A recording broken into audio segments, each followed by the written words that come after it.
Welcome to the Authentic Change Podcast. I'm Mike Horn, your host, and this podcast is for leaders and coaches who need and want fresh perspectives on what it means to live and to lead authentically. You're a leader who wants to make a difference, but sometimes you feel stuck. You know there's more to life and to leadership than what you're currently experiencing. It can be tough to figure out how to grow as a leader. You might be reading all the blogs and books, but it still feels like you're not making progress. You might even be feeling like you're doing everything wrong. On Authentic Change with Mike Horn, we interview experts who share their insights on how to live and lead authentically. Our guests are trendsetters in building great leaders, teams, and organizations. We provide fresh perspectives on what it means to live with purpose and authenticity.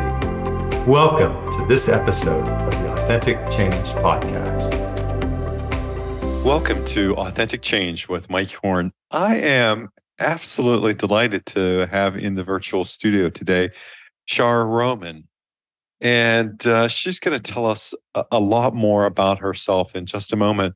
But one of the reasons that I was compelled to have Shaara as a guest is because she's the author of The Conscious Workplace, Fortify Your Culture to Thrive in Any Crisis. And you'll find out more about it in the show notes. But the title of the book, The Conscious Workplace, Fortify Your Culture to Thrive in Any Crisis, just was a really compelling message to me. So I invited Shaara Roman to our podcast, where she's also bringing her experience as the CEO of the Silverene Group, which is a culture consulting firm working on people strategy and culture to optimize organization performance. And her company, Silverene Group, is on the Inc. magazine's list of Mid-Atlantic region's fastest growing private companies.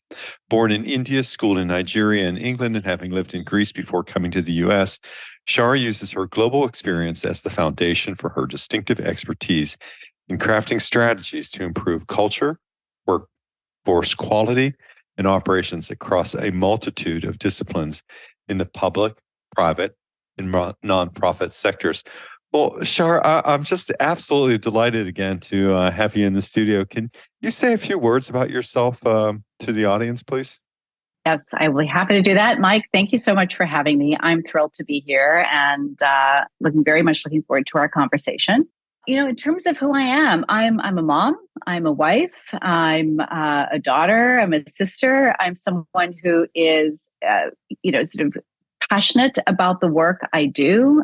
You mentioned sort of being a global citizen. So I sort of bring all of that into who I am and what I do. I love to, be creative and connect dots, solve problems for people, big, hairy problems. I like challenging the status quo.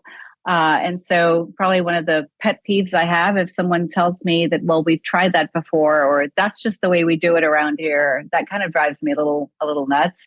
And, essentially I love helping people, right? And I, do that not only in my day-to-day work, but also through my board service on both nonprofit and for-profit advisory boards.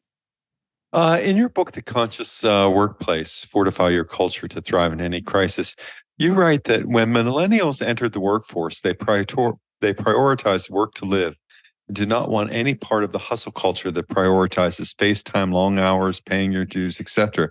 And now Gen Z feels the same way. Can you say a little bit more about that, Shaara? You know, I think we've had a big shift over the last sort of probably 10 or 15 years, and then exacerbated in a good way, I think, by the pandemic over the last 3. And we'll talk about that in a minute. But, when the millennials entered the workforce, 15-ish plus years ago, they looked at life in a very different way. They were raised in a very different way.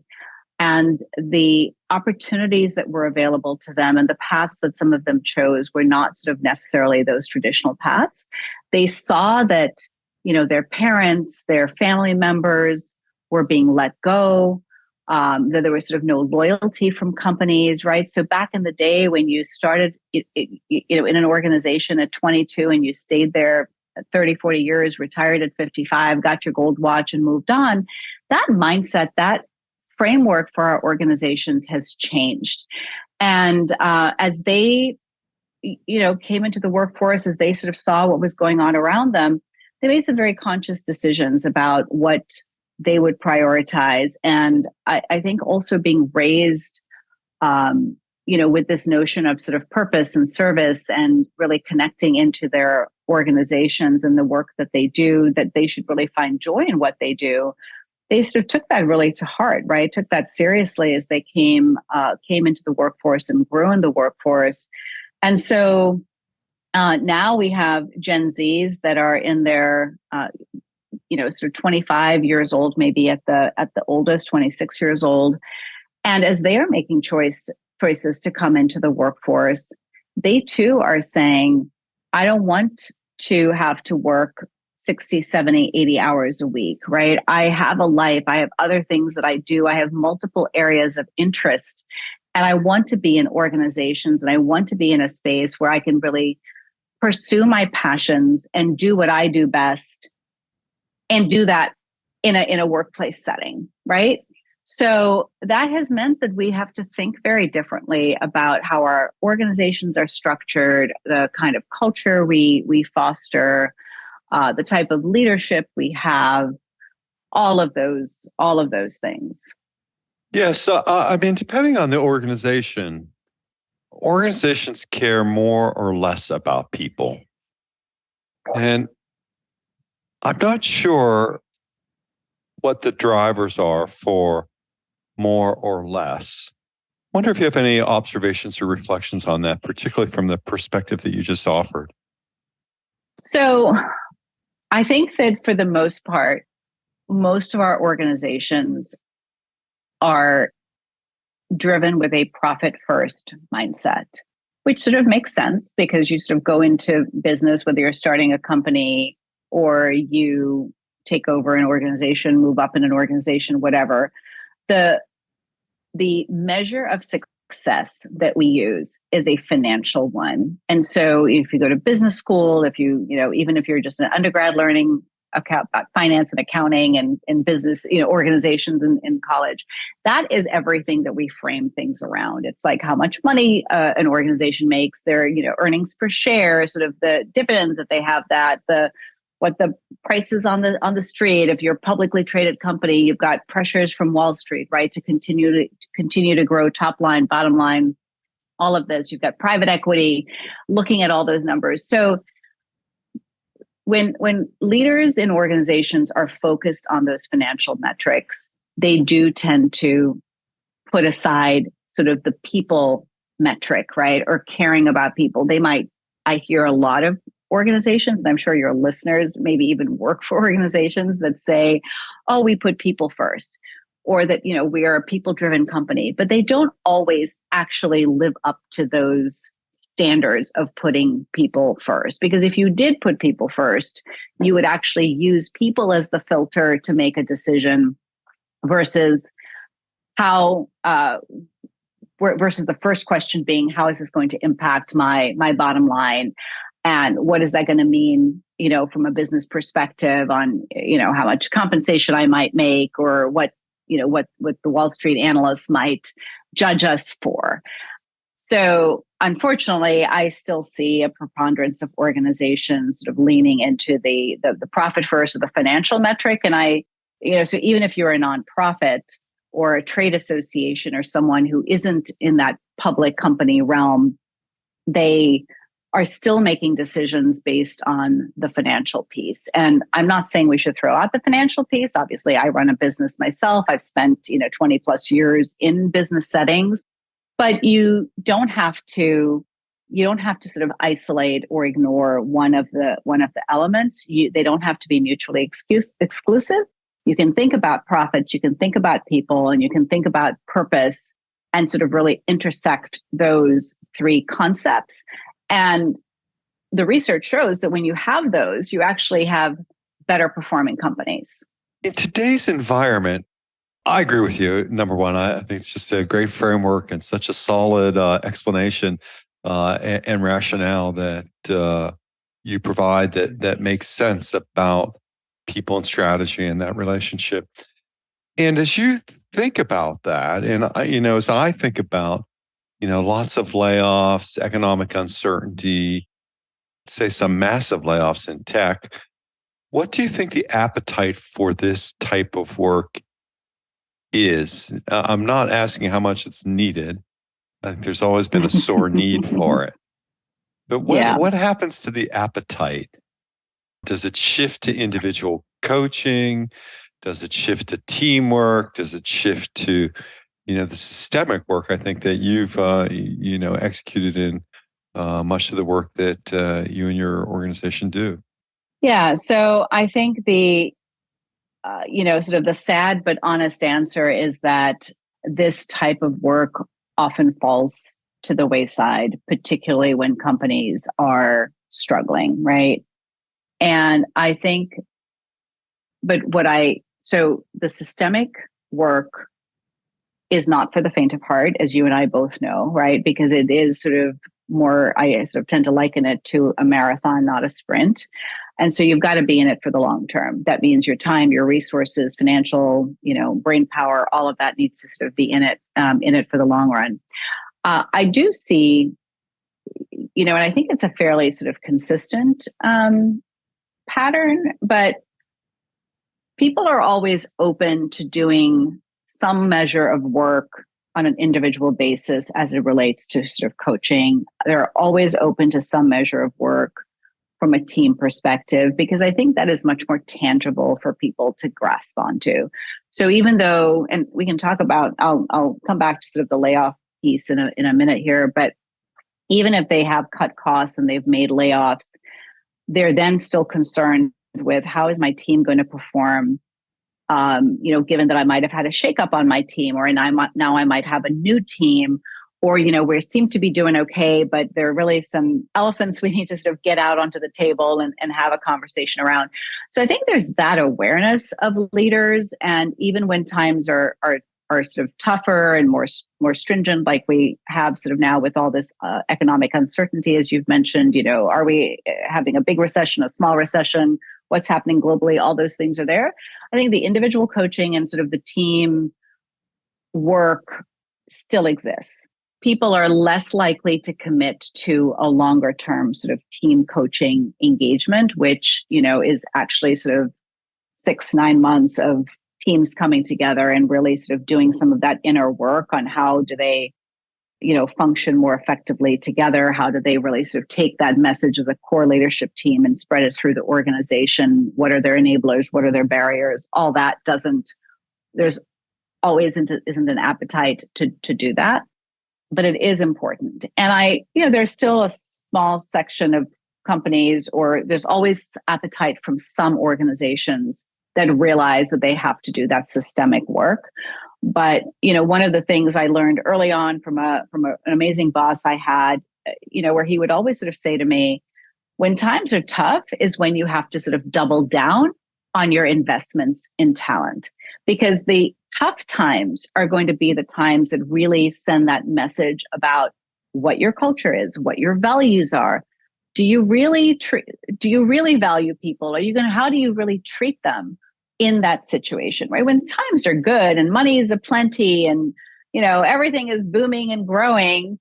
Yeah, it's happy. Everyone's happy, right? Because you can throw the money around, you can have parties, you can do all this really good stuff. But the real truth comes out when it's a tough time. And you mentioned, earlier in this sort of segment about the layoffs, and I'm really troubled, right? When we as organizations, as leaders, have to lay off people.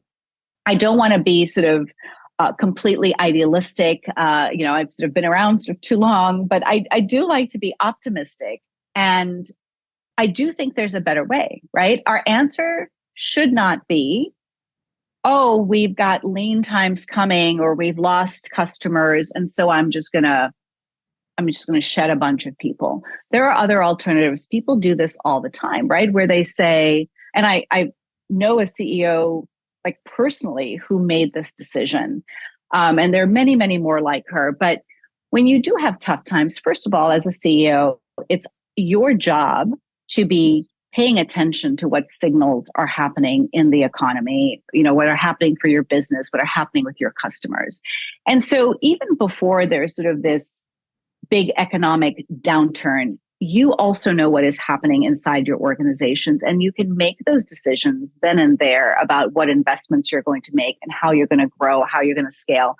So there are opportunities earlier on to maybe not make hires or to slow hiring down or to make different decisions so that you're not then dealing with, I'm going to just cut 10, 20%, whatever it is, of my workforce. And also, by the way, in this day and age, they have been doing these in a very inhumane and just completely not people-centered way. You can't. But when you have to sort of cut costs, I would sort of say invoke the power of the collective intelligence of your team and ask them for ways, right, to maybe cut costs. Maybe there are ways to take a little bit off of everybody's salary as opposed to shedding 20% of the workforce. If you're using it as an opportunity to shed, quote unquote, the lower performers, that's on you as a leader, because really you should have no low performers in your organization, because you should be helping to coach and develop and ensure that people have the tools and skills they need to be successful.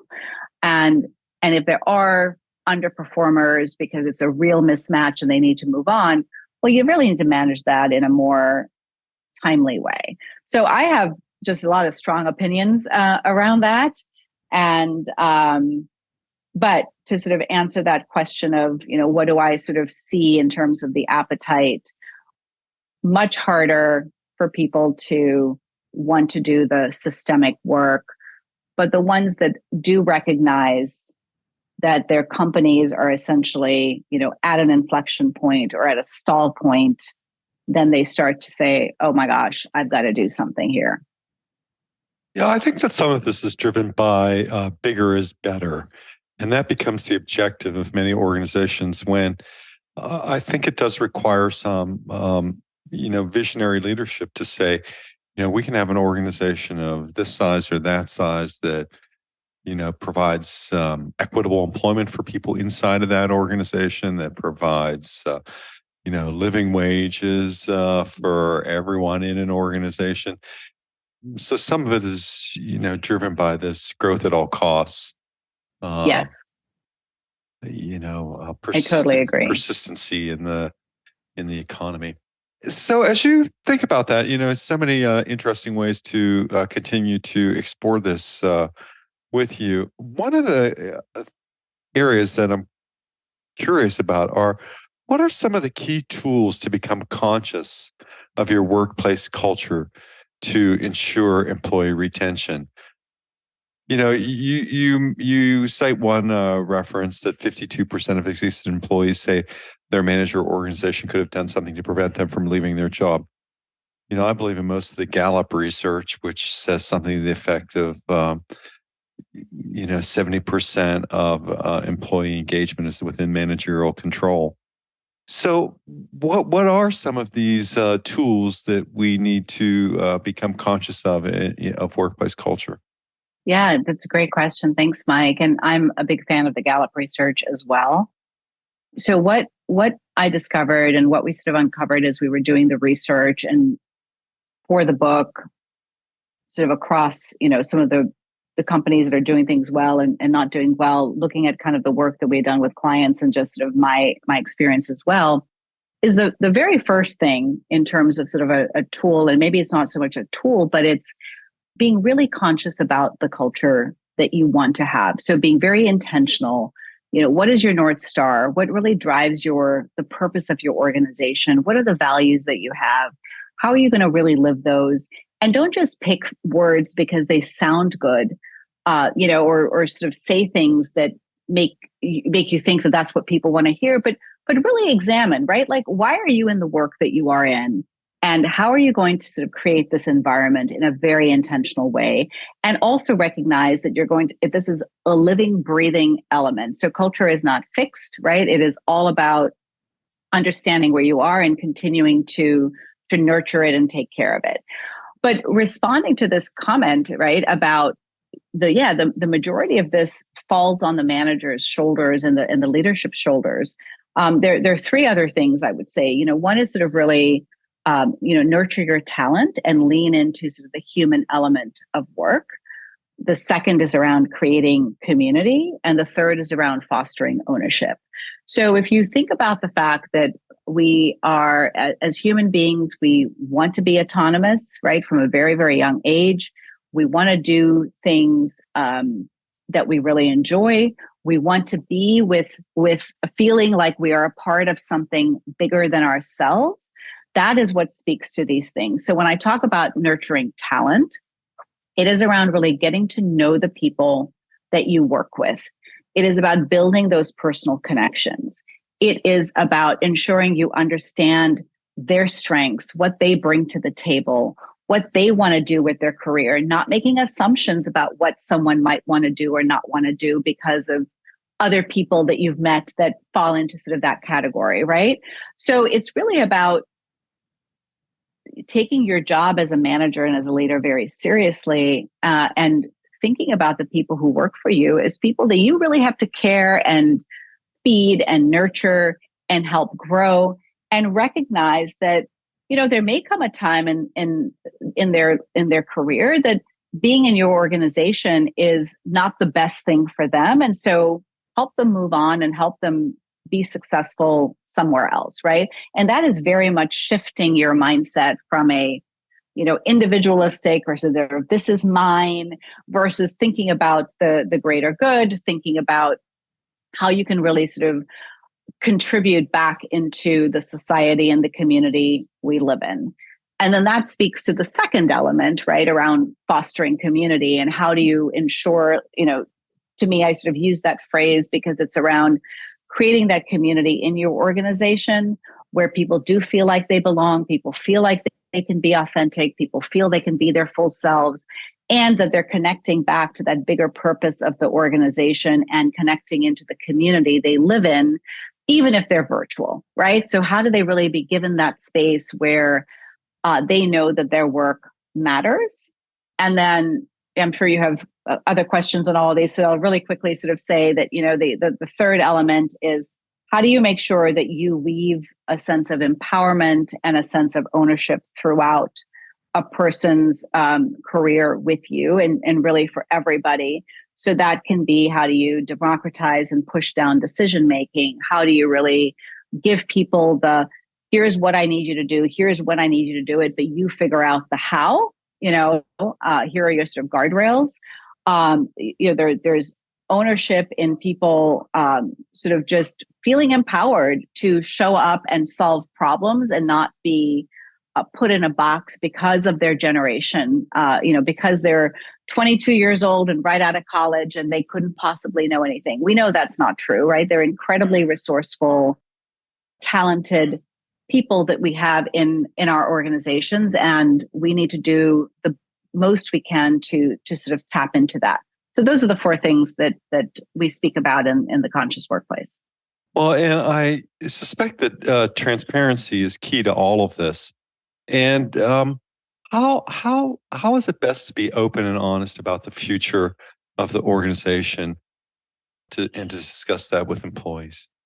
Yes, I love that word transparency, right? Because I think it goes back to sort of authenticity as well.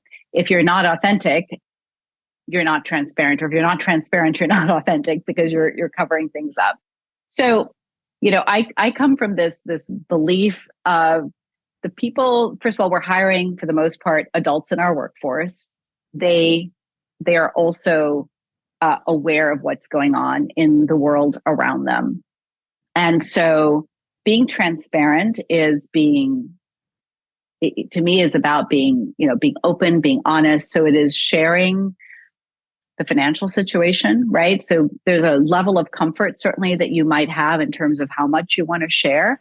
But the more you can share with the people who work for you and the more context you can give them, the better off you'll be, not only to help you solve your problems, but to build that trust and to build that sort of sense of security and safety in the organization.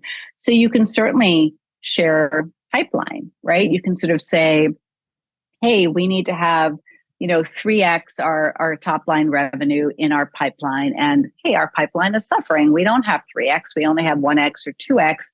And really one of the things we need to be focusing on is how to grow that pipeline. Or, we're doing really well with feeding our pipeline, and our numbers look really great. But at the end of the day, we're not converting, the percentage we need to convert. Or, hey, our bottom line is not looking so great because our expenses are through the roof. And how do we really address those? What ideas do you have? So you don't have to get into the nitty gritty. And certainly depending on the type of company you are, depending on how you're funded, there's going to be certain things you can and can't do, or you can't share or can share. But there is absolutely a much deeper level of transparency that you can provide right into the business and how it's operating. And I started with all of the financial piece because that's often what hangs people up. But there are lots of other ways to be transparent that I would also encourage people, which is around your demographics, right? If you're trying to be a more inclusive and diverse organization, more equitable organization, then start to share that information in terms of what does your population look like and who's leaving, why are they leaving, what ideas do people have, right? Don't wait till people have exited the workforce to do an exit interview. Tap into that collective intelligence by using information that you already have in your business to help you solve problems that you're facing. Shar, can you explain about why it's important to embrace the why behind your work? Yeah, I mean, like I said earlier, we all want to connect to something bigger than ourselves. And so, yeah, there might be a point in our lives, or there might be people who are sort of temporarily okay with sort of connecting to, we're selling widgets or whatever it is that we're doing. But ultimately, it goes back to sort of that sense of community, that sense of, I know that the work I do is being valued, that it is being valued both internally and externally, that if I'm creating joy in the world for others, that actually helps me be happier around the work that I do. So figuring out that why you exist, and we all have a why, right? Because when we start a business, if we're starting a business, we're solving a problem for someone, right? We've identified that there's a need in the market and we're trying to sort of fill that need. And yes, there might be a financial aspect to it, or a sort of a more business oriented aspect, but there is always either a personal story behind it or some good that you're trying to create. And that's what you need to tap into. So we also know that millennials and Gen Zs choose work because of the purpose, because of the why of the company, right? They're more socially conscious, they're more environmentally conscious. So they want to know that you are in it for something bigger than themselves. We've been driven, I sort of think the generations before have been driven by sort of a very single-threaded, individualistic, capitalistic sort of scarcity mindset.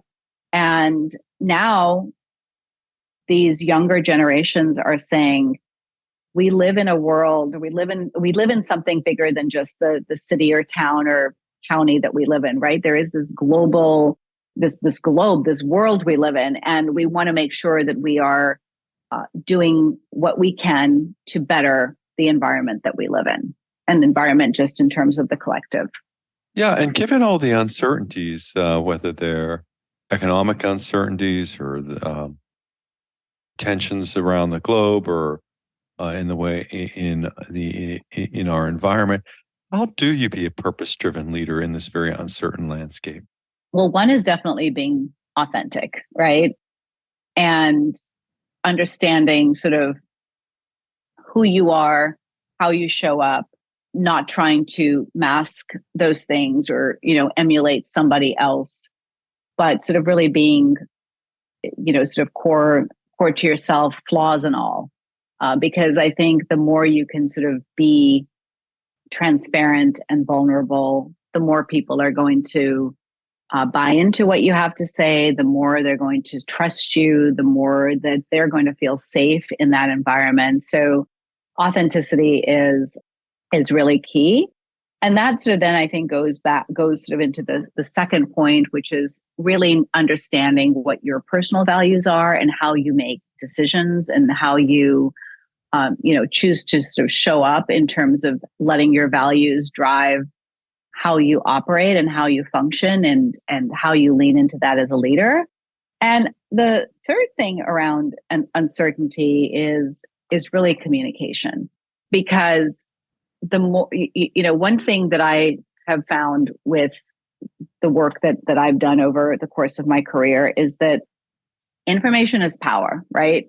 And so we tend to look at communication as, well, I'm only going to tell people what they need to know and sort of drip maybe little bits of information. But in terms of uncertainty, again, we all know what we're hearing out there, but the more you can communicate and share what you know, share what you don't know, share when you think you'll know, that is what sort of tends to put people a little bit more at ease, right? There is, I think, a misnomer that leaders think that, hey, if I share information that I don't have or sort of say, well, I don't know, people are expecting me to have all the answers because I'm the leader. So I don't want to tell them I don't know. So I'm just not going to say anything at all.